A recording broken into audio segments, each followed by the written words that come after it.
Já conhece a loja do canal Operação Policial? O único lugar onde você encontra os produtos oficiais com as marcas das nossas séries. Temos canecas, cadernos de diferentes tipos e tamanhos, canetas e muito mais. Não vai esperar para começar a sua coleção, vai?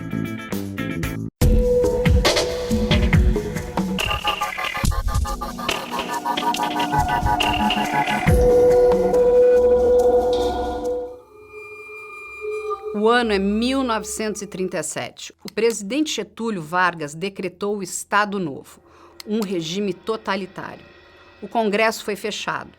Estados e municípios receberam interventores e os ministros dos tribunais superiores foram escolhidos a dedo por Vargas.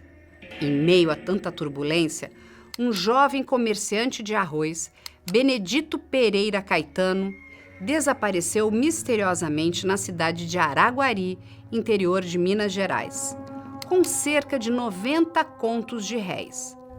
Hoje, cerca de 270 mil reais. As suspeitas recaíram sobre os primos de Benedito, os irmãos Joaquim e Sebastião Naves. De Belo Horizonte é enviado o tenente Francisco Vieira dos Santos com a missão de resolver o caso.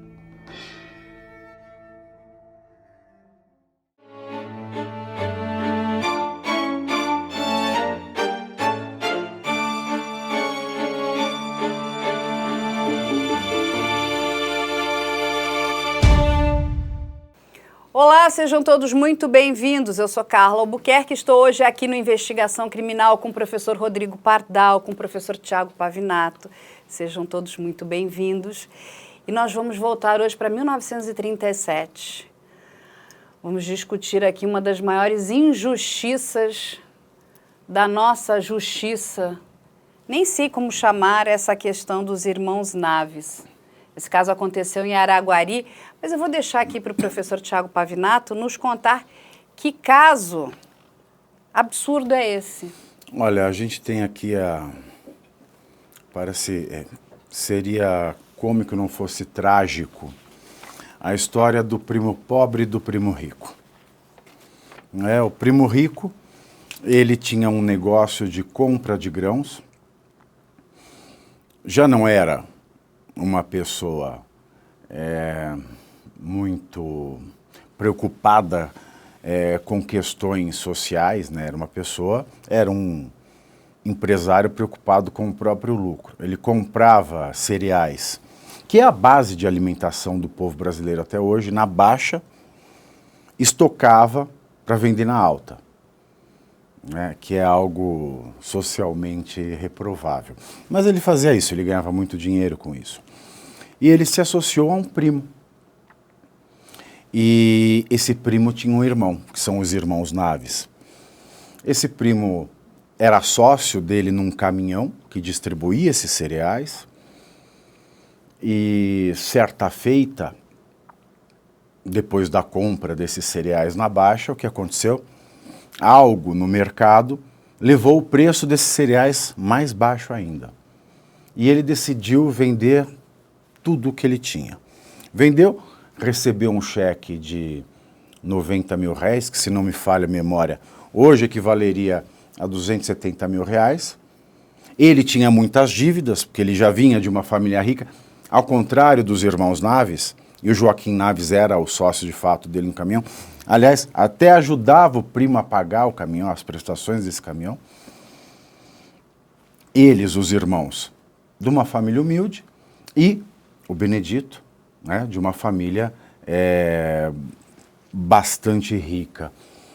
E ele tinha muita dívida, ele decidiu vender tudo e com esse valor, com o qual ele não pagaria todas as suas dívidas, ele recebeu o cheque, descontou o cheque, colocou o dinheiro vivo no bolso, foi se encontrar com uma mulher que ele tinha um relacionamento, uma prostituta, né, ali num bordel da região de Araguari.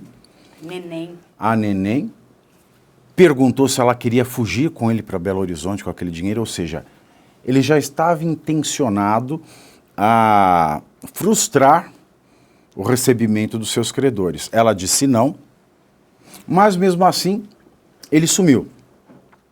Estava com aquele monte de dinheiro, andou por lugares não muito seguros de madrugada. Os primos Naves ficaram preocupados, começaram a ir atrás. Ninguém mais achava o Benedito. Ninguém mais achava o Benedito e Benedito foi dado como morto. Aquela época, vale lembrar, nós não tínhamos o Código Penal de hoje, né? Nós tínhamos o Código Penal da República, que é uma legislação não tão diferente da atual, mas que já previa, né, a questão do júri, já dava a questão do homicídio, nós tínhamos os crimes de roubo. Aliás, em toda a civilização, nós temos os crimes básicos, né, em todos os ordenamentos, que é o roubo, que é o homicídio. O caso do júri já existia isso desde o Código Penal do Império no Brasil. Então ele foi dado como morto e, dado como morto, os irmãos Naves, vale lembrar que nós vivíamos o governo ditatorial de Getúlio Vargas, que ele colocou interventores nos estados, ele passou a controlar inclusive os ministros dos tribunais superiores, e o STF já existia na época. O STF, vale lembrar, foi criado em 1828 por Dom Pedro I, um ano depois dele ter criado os cursos jurídicos no Brasil, em 1827, mas naquela época se chamava Supremo Tribunal de Justiça. Ele passou a se chamar Supremo Tribunal Federal em 1890 com a República. Então foi mandado, né, um policial especializado para resolver o crime. E ele resolveu o crime da pior maneira. Ninguém achou o Benedito. Eles resolveram torturar os irmãos Naves para que eles confessassem um crime que eles não cometeram. Prenderam, inclusive, a mãe deles, de mais de 70 anos, que foi abusada sexualmente, foi estuprada, para que ela também confessasse algo contra os filhos que não cometeram o crime. O júri os absolveu.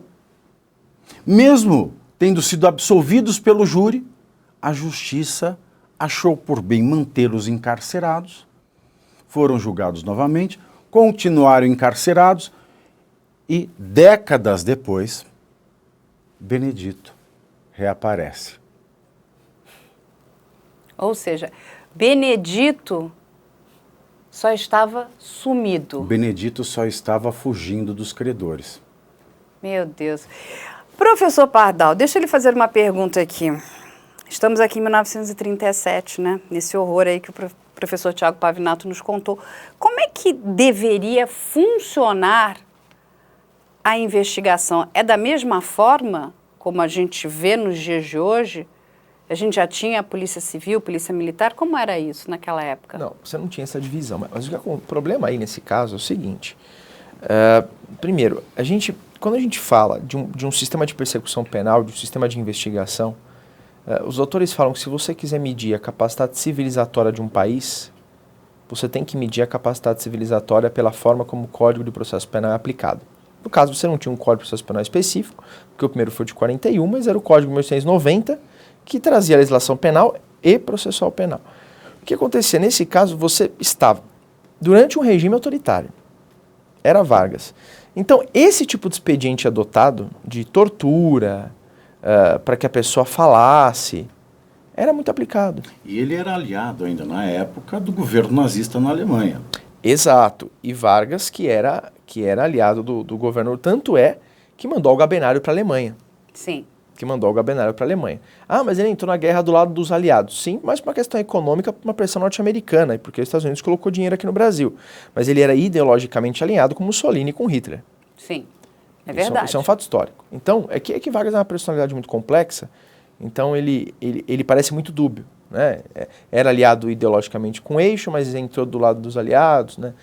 Pai dos pobres, mãe dos ricos. Então Vargas é uma figura bastante complicada de se entender. É muito complexa. Mas o fato que aconteceu nessa hipótese, o problema ali é que você não tinha um crivo, você não tinha, por exemplo, uma fiscalização da atividade policial como você tem hoje, que ainda com todos os seus problemas evoluiu. Então aconteceu uma situação dessa. Deve ter dado algum tipo de comoção na época, mesmo antes do erro judiciário, certamente em razão disso, o sujeito quis mostrar serviço, o sujeito responsável pela investigação. E aí você não tinha, como hoje, um desenvolvimento de procedimento da polícia, de como agir, etc. Né? Alguém diria logo de cara, se você tivesse uma situação mais recente, peraí, Você quer ser membro do nosso canal? Confira agora os níveis disponíveis para vocês. Lembrando que você pode evoluir sempre. Nível Prata. Além de emojis e selos exclusivos, você terá acesso a cenas extras, vídeos só para membros e conteúdo antecipado. E também terá direito de vir conhecer nosso estúdio e acompanhar pessoalmente uma gravação. Nível Ouro. Você terá direito a todos os benefícios do nível Prata, mais acesso a entrevistas ao vivo pelo YouTube, prioridade na fila para visitar nosso estúdio e brindes a cada 6 meses de assinatura. Nível Platina. Além de tudo isso que já falamos, você sempre terá suas perguntas respondidas durante o programa e seu nome citado em agradecimento. Incrível, né? Sendo membro, você também ajuda o nosso canal a continuar sendo independente e trazendo informações de qualidade para vocês. Já escolha o seu nível e venha participar do nosso time. você está falando de homicídio, ok, cadê o corpo? Exatamente. Isso é básico. Então como é que eu falo de um homicídio se eu não tenho a materialidade? E ainda mais um crime que deixa vestígio, que é o homicídio. Então eu preciso do corpo. Para senão, como é que eu provo que teve homicídio? Então, se a investigação tivesse sido feita de maneira séria lá atrás, quando alguém falou, peraí, mas cadê esse corpo? Não achou o corpo? Então é uma pessoa desaparecida, ponto, não necessariamente morta. E a gente já resolveria ali, ou pelo menos já evitaria. Agora, talvez o investigador foi tomado por um senso de ser justiceiro, alguma coisa assim, etc. E aí quis forçar uma resposta estatal a todo custo. Só que se paga um preço muito caro por isso, né? Não, mas aí, professor Tiago Pavinato, a gente aqui já até discutiu o crime da mala, que é até anterior a esse. Sim. E foi feito um bom trabalho de investigação. Eles chegam no autor do crime, a polícia de fato vai procurar, vai investigar, eles, pela etiqueta da mala, eles conseguem chegar no comércio. Olha o que é um trabalho bem feito. Agora, isso aqui é um show de horror. Não tem corpo, aí chegou um capitão, que é um tenente, na verdade, Francisco Vieira Santos, né? Não fez nenhuma investigação. Ele diz o seguinte, você é parente? Então foi você. E tá tudo bem? É isso mesmo? E a população... Eu entendo que a gente está vivendo ali numa ditadura Vargas, mas... O Brasil é um país complexo, obviamente, e nós podemos imaginar muitas coisas. Sempre a população ela quer uma resposta para algo que não faz sentido, para uma equação que não fecha.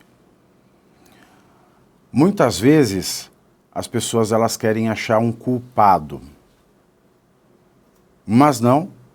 Se o caminho para que esse culpado seja acessado tenha sido correto, e esse culpado mesmo, porque um culpado ele sacia a dúvida, ninguém gosta de viver com dúvida.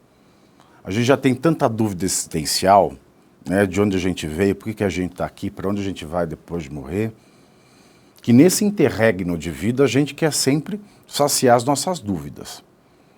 Então sempre existe essa questão da comoção social em sanar uma dúvida. O que não parece ser o caso.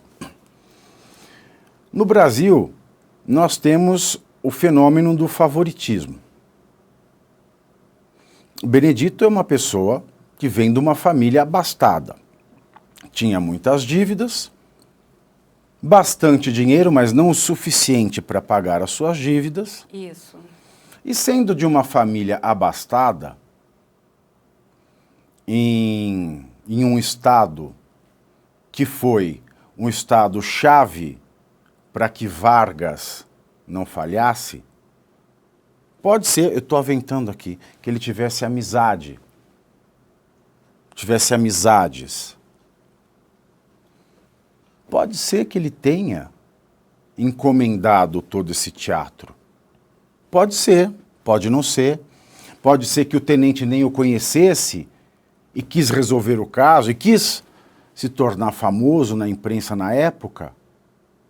Pode ser. O que é curioso é que, eu estava vendo aqui, né, o delegado que era responsável antes pelo caso, ele foi substituído logo em seguida, poucos dias depois. Isso. E aí esse tenente militar Francisco Vieira dos Santos, que foi quem começou a investigar o caso, e aí a partir daí foi só ladeira abaixo. Ele começou a tomar medidas absolutamente despóticas. Ele mandou prender os sujeitos para interrogá-los. Hoje, pela lei da prisão temporária, você tem que tomar muito mais cuidado, por exemplo, para prender alguém para uma investigação. Você não pode prender para interrogar. Se você quer interrogar, você intima e interroga, você não prende. Então ele mandou prender para interrogar. Depois, aqui a gente tem relatos, né, das torturas, eles foram amarrados, isso tudo com conhecimento, a mão desse tenente militar, que era o delegado, que foi nomeado. Então, eles tiveram os corpos untados com mel, e foram atacados por abelhas, formigas, com ameaças de morte. Uma coisa desastrosa. Então, aí a gente percebe a importância de você ter instituições fortes. Uma polícia com autonomia, com orçamento próprio, que não pode ser trocada, não pode ter a sua direção trocada pelo chefe do executivo como ele bem entende. Porque, veja, esse sujeito foi colocado. Quem colocou? E com qual critério? Então daí a necessidade de você ter um concurso público que, por mais seja criticável, porque as provas muitas vezes poderiam ser melhores, o método de escolha, a prova poderia medir um conhecimento de uma maneira mais inteligente, mas, no mínimo, ele atende a um princípio de impessoalidade. Claro, a gente tem concurso e concurso, mas pelo menos esses concursos maiores atendem ao princípio da impessoalidade. Então a ideia é que você tenha autoridades impessoais que vão apurar e autoridades que não possam ser substituídas a qualquer momento, justamente para evitar que eu beneficie um amigo meu. Essa ideia que se traz na doutrina processual penal, que alguns dizem que existe esse princípio, outros não, do delegado natural. Basicamente, qual é a ideia? Eu não posso simplesmente trocar o delegado responsável por uma investigação. Porque senão, o chefe do executivo, por exemplo, ele vai lá e troca o chefe da polícia, porque esse chefe da polícia começa a tocar uma investigação que descontenta ele. Isso é um retrocesso democrático absurdo. Se você tem pessoas públicas que precisam investigar, elas têm que ter a segurança de que elas não vão sofrer represália por estarem nesse cargo. E não existe, né, autoridade imparcial num regime ditatorial. Não e existe. Vale lembrar também que em 1937 não existia sequer a Declaração Universal dos Direitos Humanos da ONU, que é de 48. Exatamente. Mas sabe o que chama muita atenção? É que existia aqui, na época, né, uma testemunha que viu o Benedito, que se chamava Zé Prontidão. E o que esse siderado, né, desse tenente Francisco Vieira Santos faz? Ele tortura o cara para dizer que ele não viu. Ou seja, tem uma testemunha que diz, não, o Benedito está vivo, eu vi o Benedito. Vocês precisam procurar, porque também... E o seguinte, você sabe o que é um tanto quanto, para mim, estarrecedor? Porque assim, olha, a gente está aqui em 1937, é uma época que você não tinha nada digital. Então, assim, as pessoas viajavam, passavam às vezes meses, não é isso? Viajando, semanas viajando, e estava tudo certo. Não tinha nem telefone. Não tinha telefone. Então, qual é o problema? Por que essa pessoa foi colocada como desaparecida e depois foi colocada como assassinada? Aliás, não se respeitou nem o Código Civil, que já vigia a época, de 1916, que disciplina a questão da ausência. Foi desrespeitado o período de tempo para que um juiz pudesse declarar a ausência dessa pessoa e para que depois disso abrisse uma sucessão considerando, imaginando que essa pessoa esteja morta.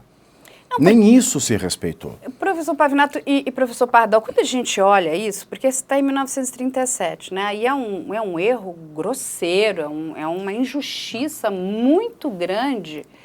E assim, e ela vai se repetir em 1993, Exato. No caso de Guaratuba, das bruxas de Guaratuba, o famoso caso, onde 7 pessoas foram torturadas, aonde o Ministério Público retira a Polícia Civil do caso, a gente já está em 1993, coloca o P2 da Polícia Militar para resolver o caso.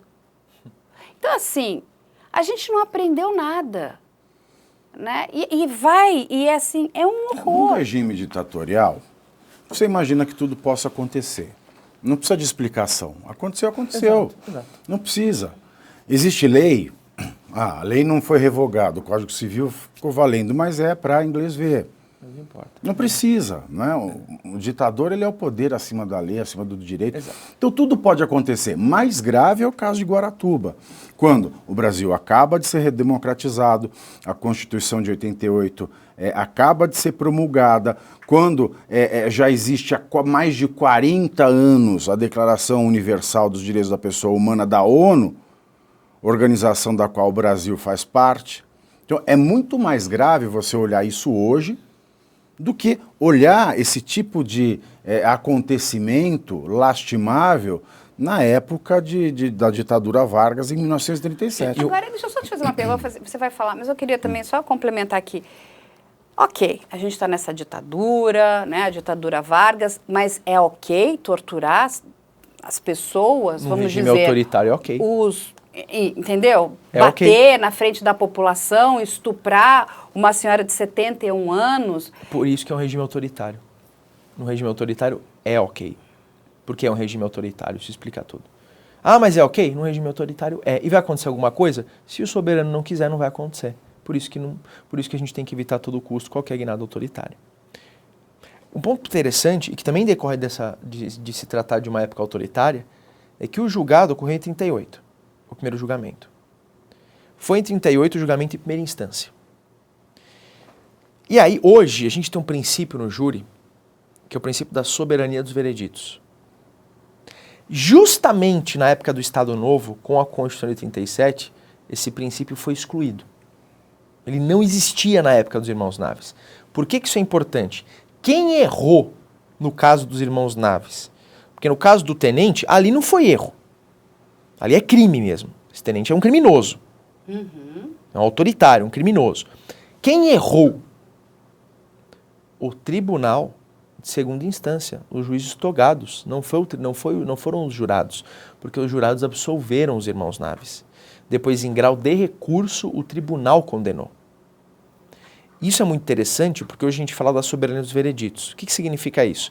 Que o juiz togado não pode modificar a decisão dos jurados. Se os jurados absolvem e o Tribunal de Justiça entende que a absolvição é absurda, o máximo, ou o contrário, se os jurados condenam e o tribunal entende que a condenação é absurda, porque está totalmente contrária às provas, o máximo que o tribunal pode fazer hoje, o máximo que eu posso fazer hoje num voto é dizer a decisão está contrária às provas, julgue novamente. E aí os jurados julgam novamente como eles bem entenderem. E aí o tribunal não pode mais mexer nessa segunda decisão. Por quê? Porque a decisão dos jurados é soberana. Na época dos irmãos Naves, não havia essa soberania. Como não havia essa soberania, o tribunal pôde reformar a decisão dos jurados. Os jurados tinham acertado, tinham absolvido. Os jurados... O tribunal que errou. Ou seja, os leigos acertaram e os juízes togados erraram. Isso com os advogados de defesa, trazendo as testemunhas, etc., sofrendo pressão do tenente também, porque a defesa técnica também sofre pressão do tenente. Porque não pense que o sujeito, porque ele é advogado, que ele não vai ser perseguido no regime autoritário. O advogado fatalmente é perseguido, se for advogado criminal, ele é um dos primeiros a ser perseguido. Então a defesa sofreu pressão do tenente, mesmo assim houve absolvição, só que o tribunal, os juízes togados de segunda instância reformaram a decisão e condenaram. Então o erro foi dos juízes togados, não foi dos leigos, olha que curioso. Sim, e aí eu vou perguntar uma coisa aqui para vocês. Todo esse horror, né, se estabeleceu na vida desses dois irmãos e dessa senhora, a mãe deles, né? O conselho de sentença teve acesso a tudo isso. Como é que, né, a confissão chegou, como é que essa confissão foi feita? Ela não foi uma confissão espontânea. Ela foi uma confissão mediante a tortura. A tortura, a pessoa confessa qualquer coisa, né? Até que matou Jesus Cristo. Não, foi eu que matei, mas não me tortura. Porque a tortura que eles sofreram aqui não foi fraca, não. Foi uma tortura pesada. Eles passavam mel, colocavam a mão em formigueiros, eles apanhavam. Eles tinham que sair correndo no meio de tiroteios, no meio do mato, e a população toda vendo isso. A mãe dele era estuprada, dos dois, né? Na frente deles e de outros presos. Ou seja, tiveram, olha só, foram... Ai, meu Deus, que coisa horrível. Seus dentes e línguas eram arrancados e machucados com alicates. Olha o nível de tortura que essas pessoas passaram. Você confessa qualquer coisa, não confessa? A gente confessa porque é impossível você aguentar essa... Aí, isso tudo, olha como é que polícia maravilhosa, né? Independente da época horrorosa, né?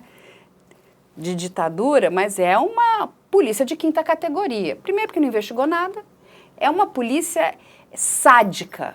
É uma polícia criminosa. É que aí não sei nem se daria para chamar de polícia, porque você nem era, tem uma instituição, é um tenente militar que se arvorou ali e começou a fazer o que queria. Era como ela, né, ele tinha esse poder de polícia, estava na mão dele, e era um sádico, porque a gente está falando de uma pessoa sádica. É um poder sem controle, todo regime autoritário tem poder sem controle. Sim, e aí o que acontece?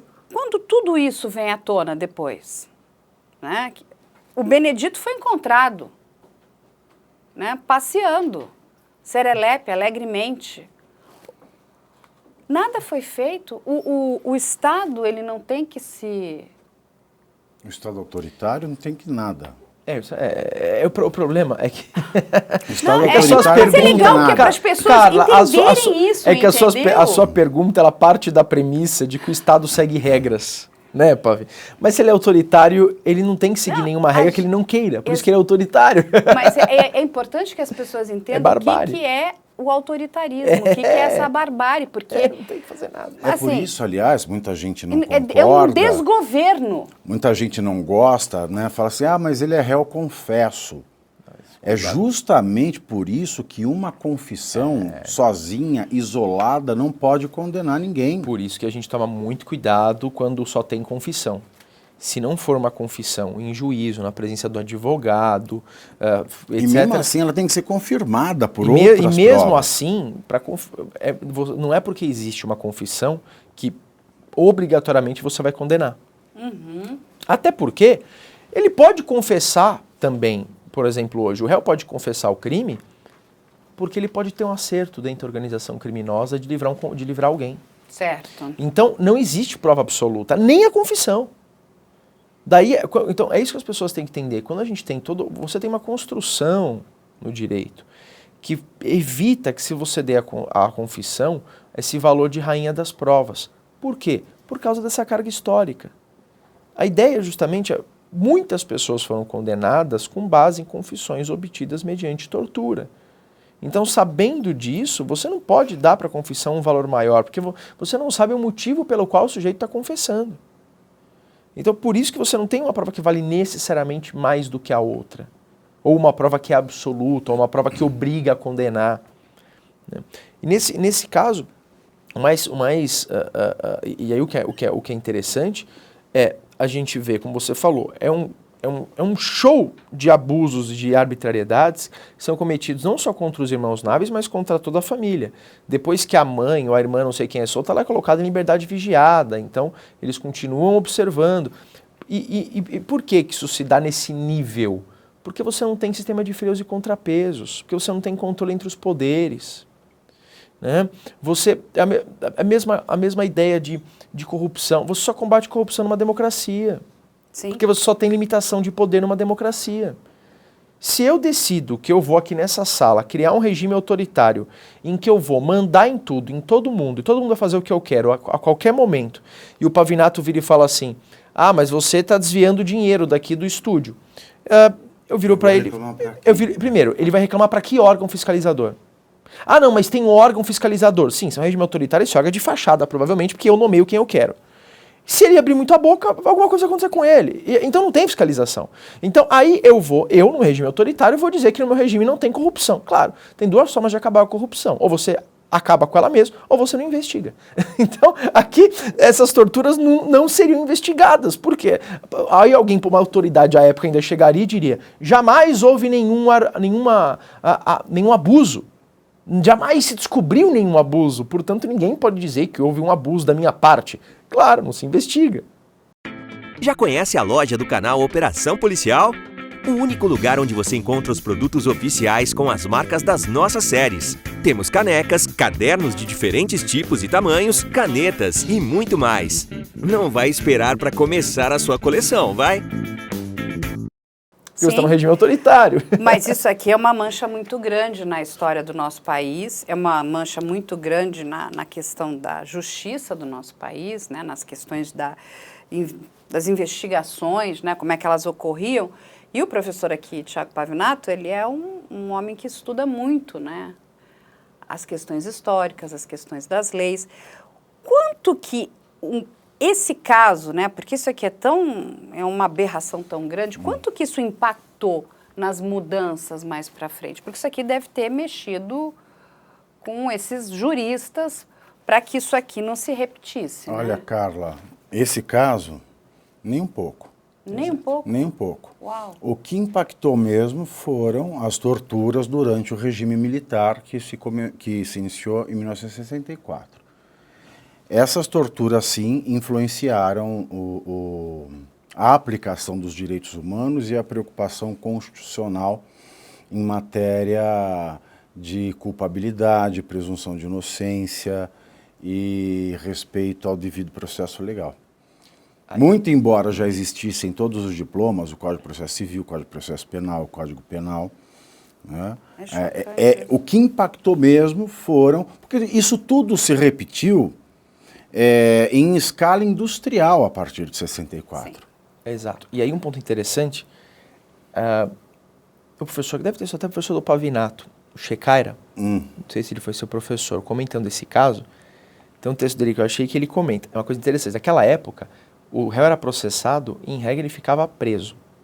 Hoje, a liberdade é a regra. Ou seja, se ele está sendo processado, a menos que tenha um motivo para prendê-lo, ou porque ele pode, porque ele pode ameaçar alguém, ou sumir com alguma prova, com exceção dessas hipóteses, o Pode sujeito... ameaçar o processo. Que é até um ponto que as pessoas têm um pouco de dificuldade de entender. As pessoas têm dificuldade de entender a ideia de prisão preventiva, prisão cautelar e prisão pena.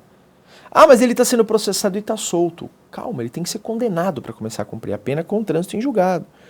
Na verdade, durante o processo, se ele ficar preso, é porque há necessidade dele ficar preso. Ou porque ele pode ameaçar alguém, ou porque ele pode fugir, ou porque ele pode destruir prova. Mas naquela época, isso curioso, isso que o Pavinato falou, teve repercussão? Na parte legislativa praticamente nenhuma, até porque continuou o Estado Novo, e depois disso, logo depois, vem o Código de Processo Penal, que é de 1941, que é autoritário, inspirado no Código Rocco, e que veio na ditadura Vargas ainda. E o mesmo Código 41, depois disso, continuou estabelecendo que a regra é o réu ser preso.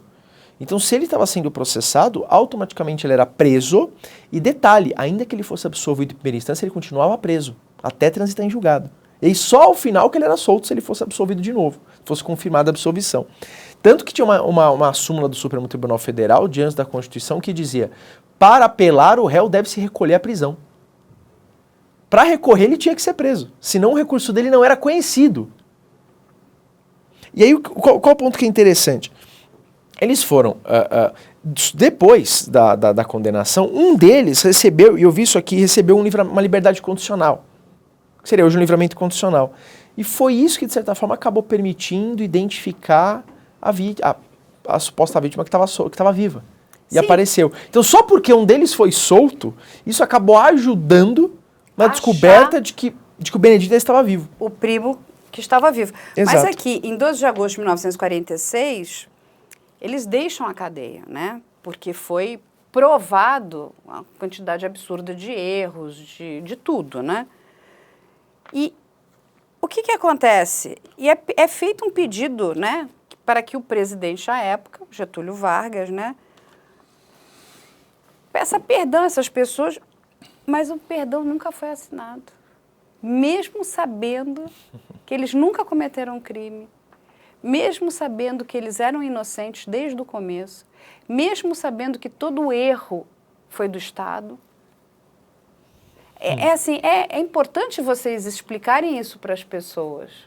O que é de um autoritarismo, de uma bizarrice absurda. E eles conseguiram ter essa indenização depois, houve indenização, foi um valor parece que bastante expressivo até, Mas o que é interessante é exatamente isso que a gente precisa entender.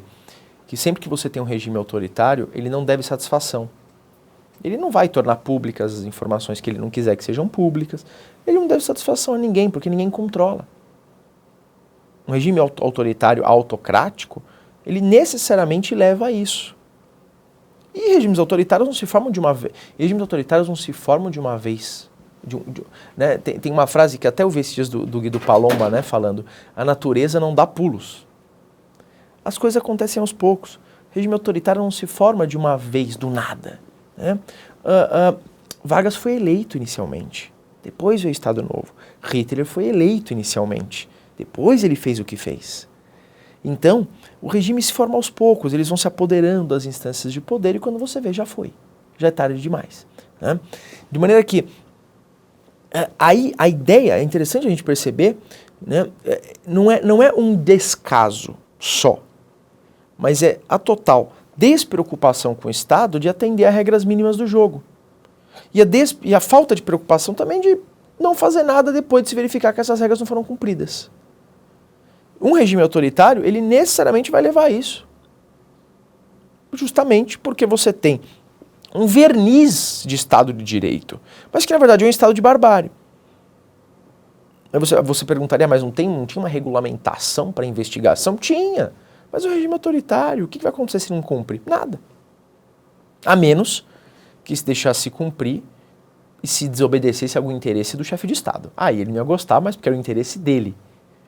Mas essa hipótese era irrelevante, então não haveria por que se preocupar. E a própria troca dessa autoridade, né, a colocação desse tenente, já demonstra que você não tinha a menor proteção institucional.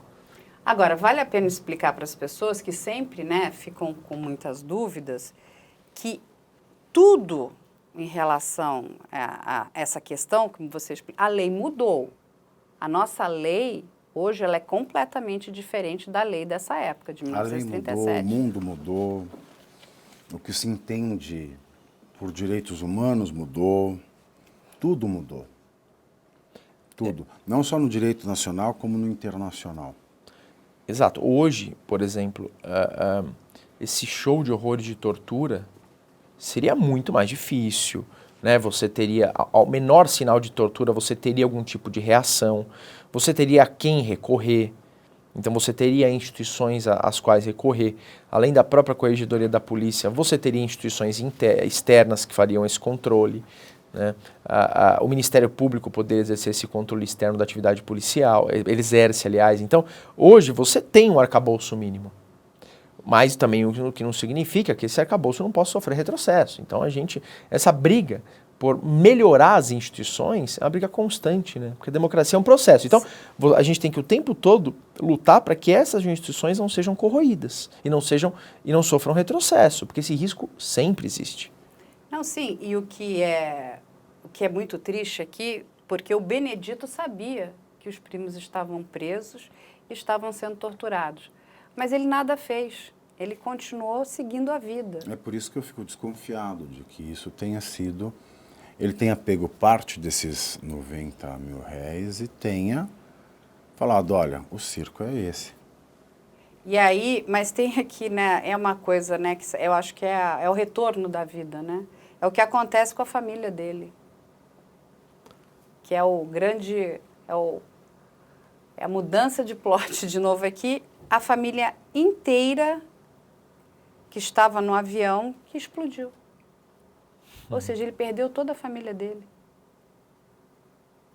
Exato. É muito triste, né? Em todos os sentidos, a tortura, os erros, porque as coisas, enfim, eu compreendo tudo isso, né? O momento na época que se vivia, compreendo no sentido, né, histórico.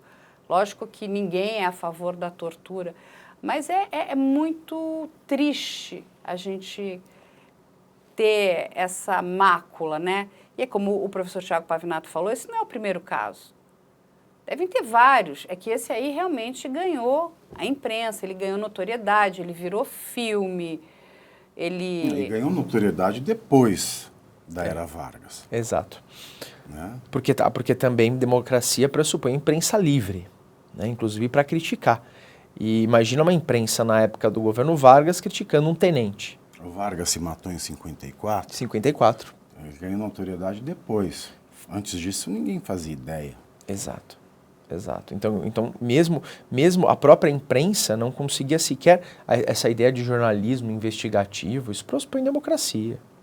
Entendi. Então, ainda que alguém tentasse investigar isso à época, e deve ter havido tentativa de jornalistas sérios de tentar ir atrás dessa história. Não havia a menor possibilidade num regime autoritário de que essa imprensa fosse livre. Qualquer regime autoritário, a primeira coisa que ele faz é atacar a imprensa. A imprensa é essencial para a democracia. Primeiro porque você sempre vai ter imprensas com posições políticas diversas. Isso é saudável para a democracia. Sim, sempre. E todas têm que ser respeitadas. Segundo, Sim. porque não existe imprensa neutra. Toda imprensa você tem uma ideologia, você vai montar um grupo de imprensa, você tem a sua ideologia. Se você não tem a sua ideologia, e não só isso, que além de sempre existir, também tem grupos que financiam e esses grupos também vão querer pautar o que vai ser. Então, não existe imprensa neutra. Não existe. Isso é um mito. Mesmo na democracia, o que faz com que isso não se repita é o fim do oligopólio de imprensa. Exato. Porque veja, caso de Guaratuba, quando a gente tem um oligopólio, quem tem a empresa é a Globo, o SBT e a Manchete. Eles fazem um acordo entre eles e não divulgam. Globo, SBT e Manchete. Como é que isso hoje, no caso dos inocentes de Guaratuba, se sustentaria? Não se sustentaria. Porque alguém teria um smartphone, alguém soltaria uma foto, um vídeo, como fizeram as enfermeiras no caso daquele anestesista estuprador lá na região periférica do Rio de Janeiro. Não, e a gente vale lembrar o caso até da sairaniana, da Masha Amani. Exatamente. Que o que acontece? Imagina naquele governo horroroso, né? Nós não teríamos essa informação, nós nem saberíamos que essa mulher teria sido morta. Exato. Se não fosse, isso é muito importante, que a imprensa seja livre, que nós tenhamos vários veículos, né? Grandes, pequenos, né? Tenhamos pessoas, temos aí jornalistas solitários, né? Que têm lá as suas colunas, os seus blogs, né? Pessoas comuns, né? Que fotografam, que mandam, que ajudam a imprensa, né? A democracia ela é tão atacada porque a gente é quase sempre infeliz, quase sempre feliz, um pouquinho feliz, e vai e volta. O autoritarismo ele sempre tem adesão na história porque só a felicidade vem à tona. A infelicidade ele pode esconder. Hoje não dá mais para esconder. Tem um vídeo interessante no YouTube de uma gravação, eu não sei onde era esse show, isso do autoritarismo, que é um show que eles estão cantando, é o Chico Buarque e o Milton Nascimento. E eles estão só tocando a melodia de Cálice, que tinha sido vetada pela censura. O Chico uma hora não se aguenta e ele começa a cantar a música. Pai, afasta de mim esse cálice. Nesse momento desliga o microfone dele. E aí ele começa a reclamar. Tem no YouTube esse vídeo, se pesquisar aparece, tá lá, Cálice censurado. E aí ele fala, cortaram meu microfone. E aí quando volta o microfone para ele começa a cantar uma receita. Arroz à grega, começa a falar uma receita. Por quê? Olha a genialidade dele. Em alusão aos jornais da época da ditadura, nos quais quando uma reportagem era censurada, eles colocavam uma receita na capa. Então todo mundo sabia que alguma coisa tinha sido censurada porque apareceu uma receita na capa. Então, genial, né? Então ele fez, Chico, né? Então assim, perceba que é isso que o Pavinato falou, você controla o que você quer que passe, porque a ideia é passar para os cidadãos que tudo está perfeito, que o regime funciona perfeitamente, então você tem esse filtro, até para não gerar descontentamento dos cidadãos, para os cidadãos se preocuparem. Então, você não tem como falar, você fala, mas naquele regime autoritário eu vivia lá e tudo era ótimo. Claro, a informação era controlada, você nunca saberia o que aconteceu. Né? Então, esse é um ponto muito interessante. Não tinha tanta coisa ruim, não tinha tanto crime, não tinha tanta matança. Tinha, mas você não sabia. Exato. É verdade. Não, a ditadura, ela é uma coisa horrenda, né? É um regime horrível. Eu me lembro de um amigo meu, de Federal em Brasília, ele me contou uma história. Ele tinha, à época, acho que hoje, eu não sei se é primo dele hoje, não sei o que é, tinha 10, 12 anos.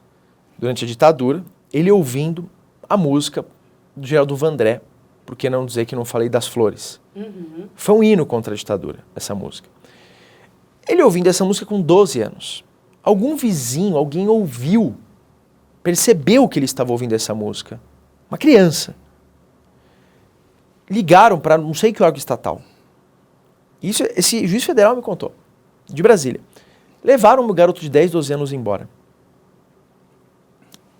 Deram tanta porrada no ouvido dele, torturar aqui, que até hoje ele é surdo. 10, 12 anos. Porque ouvia Geraldo Vandré, uma criança de 10, 12 anos. Gente, é muito triste. Eu vou contar um detalhe aqui, fugindo até um pouco do caso dos irmãos Naves. Meu avô... Você quer ser membro do nosso canal? Confira agora os níveis disponíveis para vocês. Lembrando que você pode evoluir sempre. Nível Prata. Além de emojis e selos exclusivos, você terá acesso a cenas extras, vídeos só para membros e conteúdo antecipado. E também terá direito de vir conhecer nosso estúdio e acompanhar pessoalmente uma gravação. Nível Ouro. Você terá direito a todos os benefícios do nível Prata, mais acesso a entrevistas ao vivo pelo YouTube, prioridade na fila para visitar nosso estúdio e brindes a cada 6 meses de assinatura. Nível Platina. Além de tudo isso que já falamos, você sempre terá suas perguntas respondidas durante o programa e seu nome citado em agradecimento. Incrível, né? Sendo membro, você também ajuda o nosso canal a continuar sendo independente e trazendo informações de qualidade para vocês. Já escolha o seu nível e venha participar do nosso time. Por parte de mãe, né, que é o pai da minha mãe, ele, durante a época da ditadura, ele tinha uma empresa, né, e ele fazia os documentos, né, dos homens travestis que queriam viajar para a Itália. Ele mandou vários para a Itália, inclusive, né, você tinha o nome social naquela época. Meu avô foi preso, porque ele ajudava... Você entende? Ele foi preso, ele ficou preso 15 dias, diabético na época, assim, ele não foi torturado.